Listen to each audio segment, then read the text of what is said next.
여러분은 여권의 힘이 얼마나 강력한지 아십니까? 세계 2위 경제대국인 중국, 14억 인구를 가진 중국, 5천년 역사를 자랑하는 중국. 하지만 그들의 여권은 고작 20여 개국만 무비자로 방문할 수 있습니다. 반면 우리나라는 어떻습니까?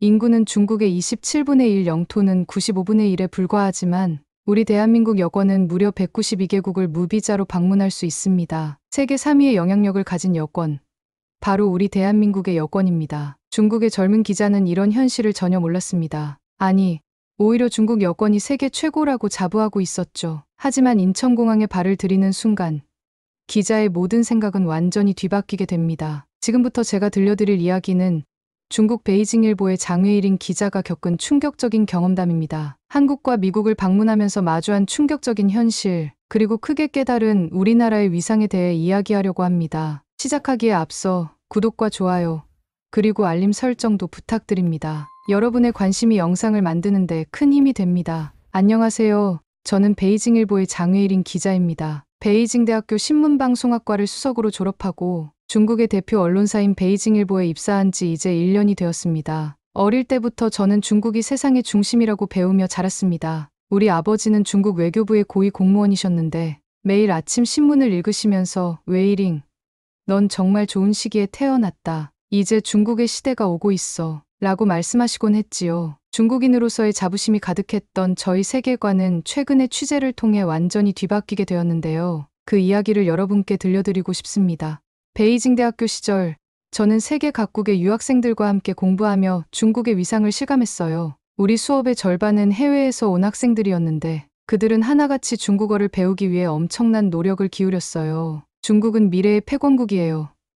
중국어는 이제 필수예요 라며 이야기하는 그들을 보며 저는 큰 자부심을 느꼈죠. 특히 중국의 디지털 혁신을 체험하러 온 실리콘밸리 출신 학생들을 보면서 우리나라가 이제 세계의 중심이 되어가고 있다는 확신이 들었어요. 저는 이런 중국의 영광스러운 발전상을 전 세계에 알리는 기자가 되겠다는 꿈을 키웠습니다. 입사 후 첫 기사는 세계를 움직이는 중국 여권의 힘이었어요. 당시 저는 중국 정부가 발표한 자료들을 바탕으로 우리 여권이 이제 세계 최상위권이라고 자신 있게 썼습니다. 매년 급증하는 중국인들의 해외 관광객 수, 세계 각지에서 중국인들을 위해 특별히 마련되는 VIP 서비스, 명품 매장에서 중국어 서비스를 제공하는 것까지 모든 것이 중국 여권의 영향력을 보여주는 증거라고 생각했으니까요. 그 기사는 엄청난 반향을 일으켰답니다. 수많은 언론에서 인용했고 SNS에서는 수백만 뷰를 기록했어요. 편집장님은 제 어깨를 두드리시며 웨이링, 자네는 우리의 자부심을 잘 표현했어. 앞으로도 이런 기사를 많이 써주게라고 말씀하셨죠. 그때 저는 정말 뿌듯했습니다. 제가 맡은 또 다른 기사는 세계를 장악한 중국의 IT 기술력이었어요. 화웨이의 5G 기술이 세계 최고 수준이라는 것,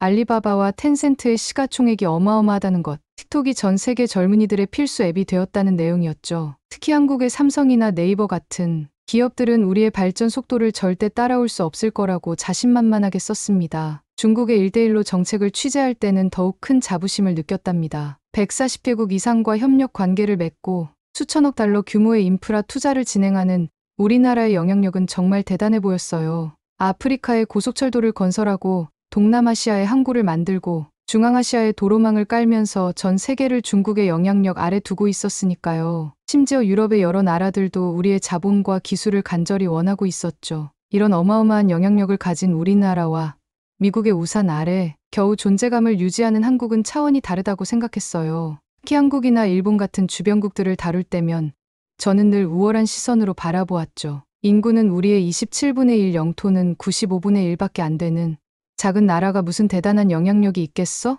라고 생각했죠. UN 안전보장이사회 상임이사국인 우리와는 차원이 다르다고 여겼어요. 그러던 어느 날 편집장님이 저를 급하게 부르셨습니다. 웨이링, 중요한 취재가 있네. 한국에서 열리는 아시아 경제혁신 포럼을 취재하고 그 후에 뉴욕 UN 경제사회이사회 회의도 참석해주게. 우리 신문의 국제부 기자로서 좋은 경험이 될 거야. 솔직히 말씀드리면 한국 취재는 탐탁지 않았어요. 우리보다 훨씬 작은 나라에서 무슨 경제혁신을 배울 수 있다는 거지 라는 생각이 들었기 때문입니다. 하지만 뉴욕 UN 회의 참석은 매력적이었어요. 거기서야말로 중국의 위상을 제대로 보여줄 수 있을 거라 생각했죠. 그래도 취재 준비는 해야 했기에 한국의 최근 소식들을 찾아보았어요. 한류니, 케이팝이니 하는 이야기들이 나오긴 했지만 저는 그저 일시적인 유행일 뿐이라고 생각했습니다. 우리 중국이 본격적으로 문화산업에 투자하면 금방 따라잡을 수 있을 거야라고 믿었죠. 출장 가방을 싸면서 저는 다짐했습니다. 이번 기회에 한국이 얼마나 우리보다 뒤처져 있는지 보여주는 기사를 써야겠어. 중국의 눈부신 발전상과 비교하면 좋은 대비가 될 거야. 그리고 유엔 회의에서는 중국의 위상을 한껏 자랑하는 기사를 쓰리라 생각했습니다. 하지만 그때까지만 해도 저는 몰랐어요. 제 오만한 생각이 얼마나 크게 뒤집힐게 될 거라는 거요. 인천국제공항에 도착한 순간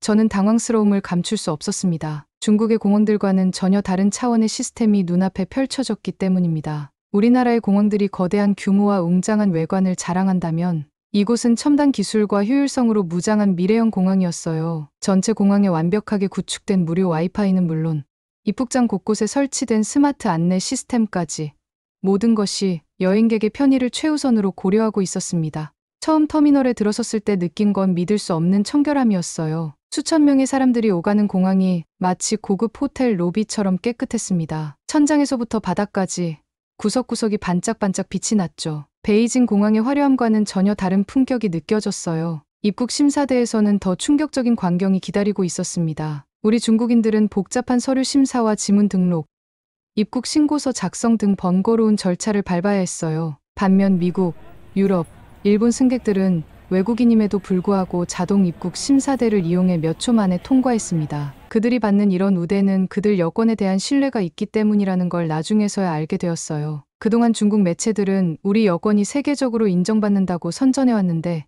현실은 전혀 달랐습니다. 특히 충격적이었던 것은 입국장 한쪽에 마련된 글로벌 입국 전용 통로였죠. 그곳에는 EU, 미국, 일본, 한국 여권 소지자만 이용할 수 있다는 안내문이 붙어 있었어요. 중국 여권으로는 들어갈 수조차 없는 그 통로를 바라보며 제가 그동안 얼마나 잘못된 우월감에 사로잡혀 있었는지 깨닫게 되었습니다. 우리나라가 세계 2위 경제대국이라고 자부해왔지만 적어도 여권의 위상만큼은 선진국들과 큰 격차가 있다는 현실을 마주하게 된 것입니다. 그때 제 앞에 있던 중국인 관광객이 투덜거렸어요. 왜 우리만 이렇게 복잡한 절차를 거쳐야 하는 거야?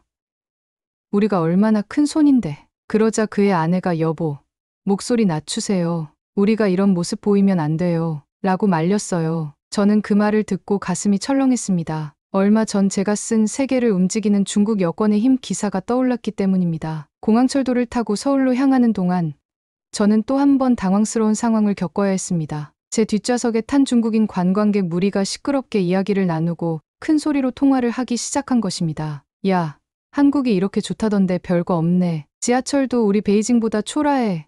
한 관광객이 영상통화로 고향 친구에게 말하고 있었어요. 그때였습니다. 맞은편에 앉아있던 한 한국 대학생으로 보이는 청년이 유창한 중국어로 말을 걸었어요. 선생님들, 다른 승객들도 함께 이용하는 공간입니다. 목소리를 조금만 낮춰주시면 감사하겠습니다. 공손하지만 단호한 어조였습니다. 순간 저의 얼굴이 화끈거렸어요. 같은 중국인으로서 너무나 부끄러웠기 때문입니다. 더구나 그들을 제지한 사람이 우리 언어를 완벽하게 구사하는 한국인이라니 이런 상황이 더욱 민망하게 느껴졌습니다. 그런데 더 놀라운 것은 그 청년의 말에 관광객들이 즉시 조용해졌다는 점입니다. 이런 모습을 보며 저는 깊은 생각에 잠겼어요. 우리는 아직도 세계 시민으로서 갈 길이 멀었다는 것이 새삼 느껴졌습니다. 차량 안에 전광판은 서울역까지 43분이 걸린다고 알려주고 있었어요. 우리는 늘 경제력과 물리적인 규모만을 자랑했지만 정작 성숙한 시민의식이나 다른 문화에 대한 이해는 부족했던 것은 아닐까요?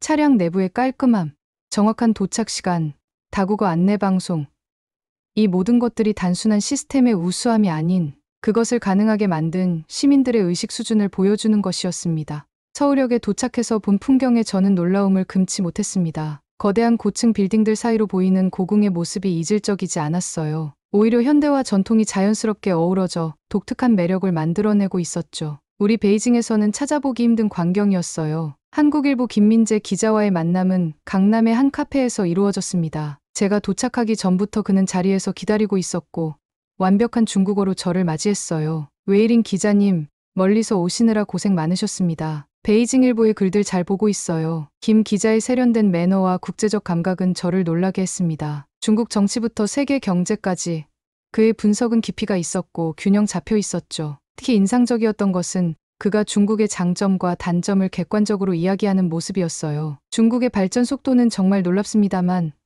너무 빠른 성장이 가져올 수 있는 부작용도 있지 않을까요? 다음 주 뉴욕에서 열리는 유엔 경제사회이사회에 참석하시나요? 저도 거기 가게 될 것 같은데요. 같은 회의에 참석하게 된다는 반가움도 잠시. 그의 다음 말에 저는 충격을 받았어요. 비자는 받으셨어요? 요즘 미국 비자가 까다로워서요. 제가 아직 비자 신청 중이라고 하자 그는 무심코 말했습니다. 아, 저희는 비자가 필요 없어서요. 한국 여권으로는 미국을 포함해 192개국을 무비자로 방문할 수 있거든요. 순간 제 귀를 의심했습니다. 192개국이라고요?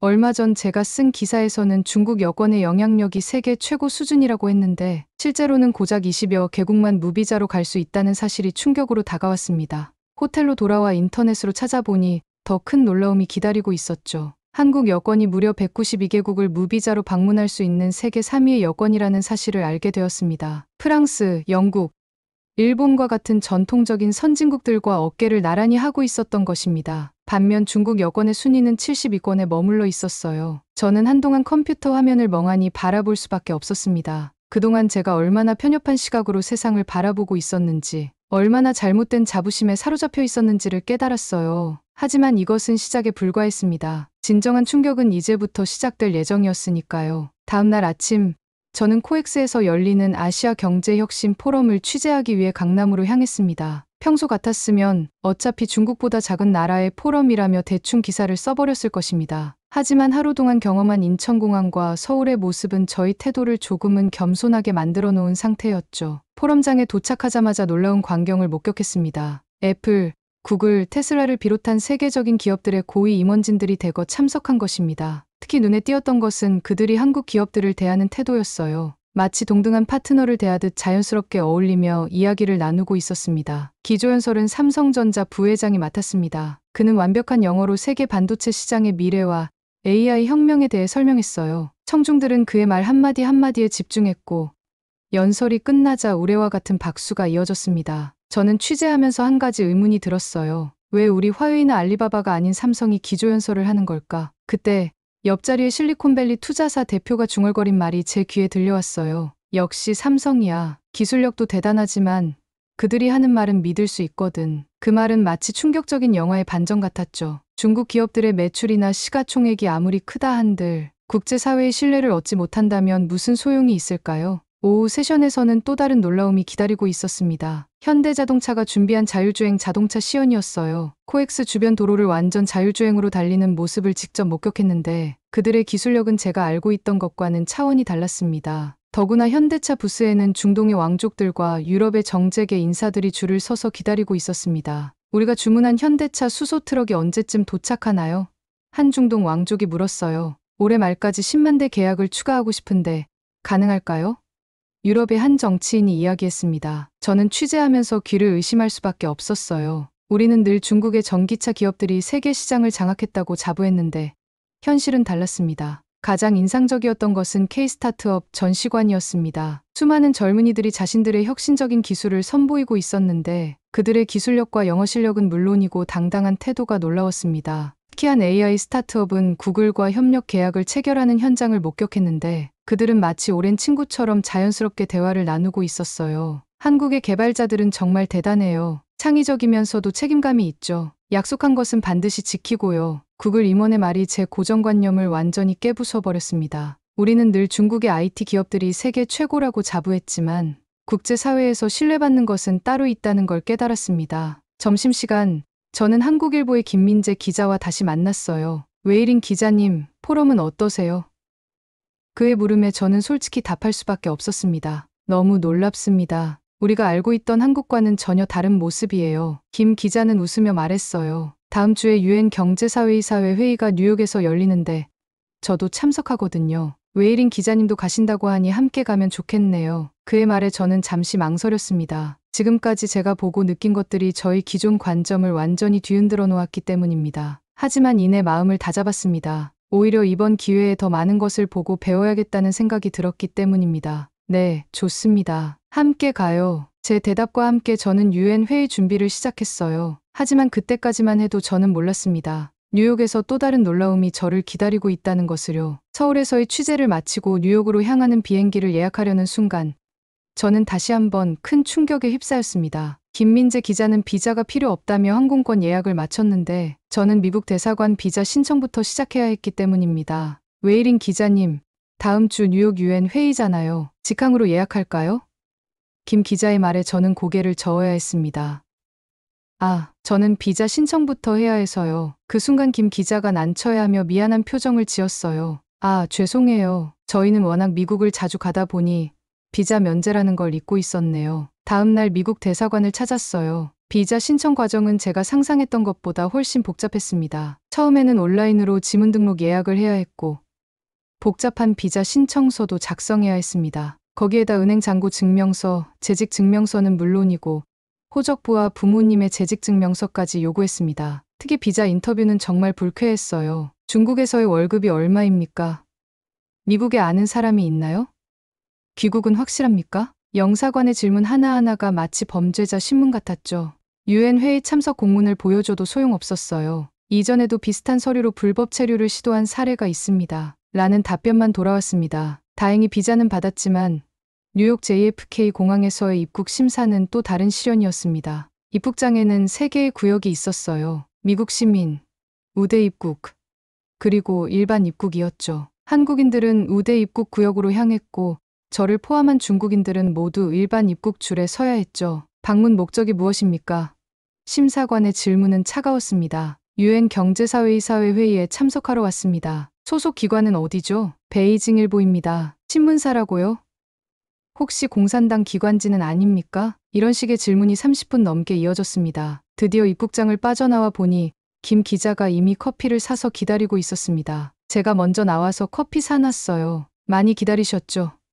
그의 친절이 오히려 마음 아프게 느껴졌어요. 세계 2위 경제대국 기자인 제가 이런 대우를 받아야 한다는 게 너무나 비참했기 때문입니다. 유엔 본부로 향하는 차 안에서 김 기자가 말했어요. 사실 한국도 예전에는 비자 받기가 정말 힘들었대요. 하지만 우리나라가 국제사회에서 신뢰를 쌓으면서 상황이 달라졌죠. 특히 불법 체류자가 거의 없다는 점을 높이 평가받았다고 해요. 유엔 본부 앞에 도착하자 또 다른 차별이 기다리고 있었죠. 보안 검색대에서 한국 대표단은 간단한 검사만 받고 통과했지만 우리 중국 대표단은 노트북은 물론 휴대폰까지 전원을 켜서 확인받아야 했어요. 한 보안 요원이 저희 가방을 뒤지면서 표준 절차입니다 라고 말했지만 분명 다른 나라 대표단과는 다른 표준이었습니다. 회의장 안에서도 상황은 마찬가지였어요. 미국, 영국, 프랑스 대표들이 한국 대표단과 활발하게 교류하는 동안 우리 중국 대표단은 마치 보이지 않는 벽에 막힌 것처럼 외톨이가 되어 있었죠. 한국의 기술력 씨는 놀랍습니다.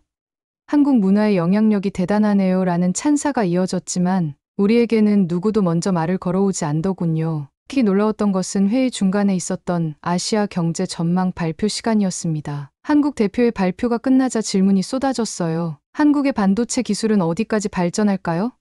신재생 에너지 정책이 궁금합니다. 반면 우리 중국 대표의 발표 때는 대부분이 그 통계는 신뢰할 수 있나요? 실제 성장률은 얼마나 될까요? 라는 식의 의심 어린 질문뿐이었습니다. 저녁 리셉션에서 각국 대표들이 자연스럽게 대화를 나누는 가운데 한 미국 고위 관리의 말이 제 귀에 들렸어요. 단순한 GDP나 인구 규모가 중요한 게 아닙니다. 국제사회의 신뢰.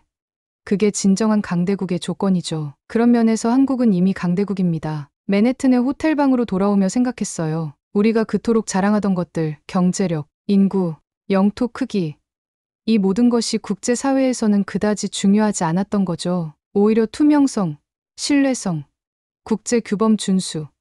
이런 것들이 진정한 강대국의 조건이었던 것입니다. 창밖으로 보이는 유엔 본부의 불빛을 바라보며 저는 처음으로 중국의 현재와 미래에 대해 진지한 의문을 품게 되었어요. 과연 우리는 언제쯤 한국처럼 국제사회의 신뢰를 받을 수 있을까요? 유엔 회의에 참석하는 동안 저는 계속해서 한국과 중국의 차이를 실감할 수밖에 없었습니다. 유엔 건물 안에서도 신분증 검사를 할 때마다 차별적인 대우가 이어졌죠. 한국 대표단은 간단한 신분증 확인만으로 통과되었지만 우리 중국 대표단은 매번 추가 검사를 받아야 했어요. 회의가 시작되고 각국 대표들의 발언이 이어졌습니다. 한국 대표가 발표를 할 때는 모두가 진지하게 경청했고 메모를 하는 사람들도 많았어요. 그들이 발표한 탄소 중립을 위한 신재생 에너지 정책은 여러 나라 대표들의 관심을 끌었습니다. 하지만 우리 중국 대표가 발표를 시작하자 분위기가 달라졌어요. 일부는 하품을 하고 어떤 이들은 휴대폰을 만지작거리기도 했죠. T 경제 성장률을 발표할 때는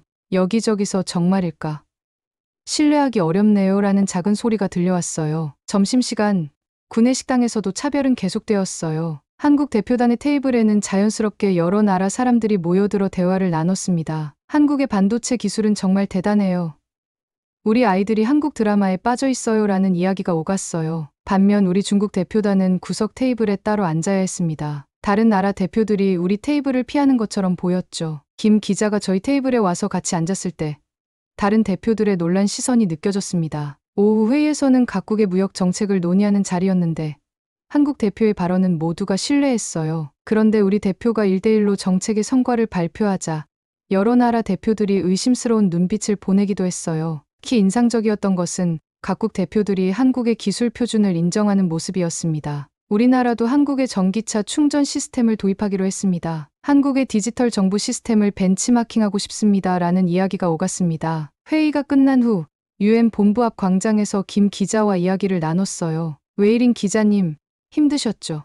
사실 저희도 20년 전만 해도 비슷한 대우를 받았다고 해요. 하지만 우리나라가 국제사회에서 신뢰를 쌓아가면서 모든 것이 달라졌죠. 그의 말을 듣고 있자니 얼마 전 우리나라의 한 고위 관리가 했던 말이 떠올랐습니다. 중국의 여건이 곧 세계 최고가 될 것이라던 그 자신만만한 발언이 이제는 얼마나 공허하게 들리는지 모릅니다. UN 본부를 나와 맨해튼 거리를 걸으면서 저는 곳곳에서 한국의 영향력을 목격했답니다. 길거리의 전광판에는 한국 가수들의 광고가 나오고 한국식 카페에는 긴 줄이 서 있었습니다. 택시 기사님은 내 딸이 한국 화장품만 찾아요라며 웃더군요. 저녁에는 뉴욕에서 열린 아시아 문화 교류의 밤 행사에 참석했는데 한국 대표단은 무대 중앙에서 각국 인사들과 어울리며 대화를 나눴지만 우리 중국 대표단은 또다시 구석에 있어야 했습니다.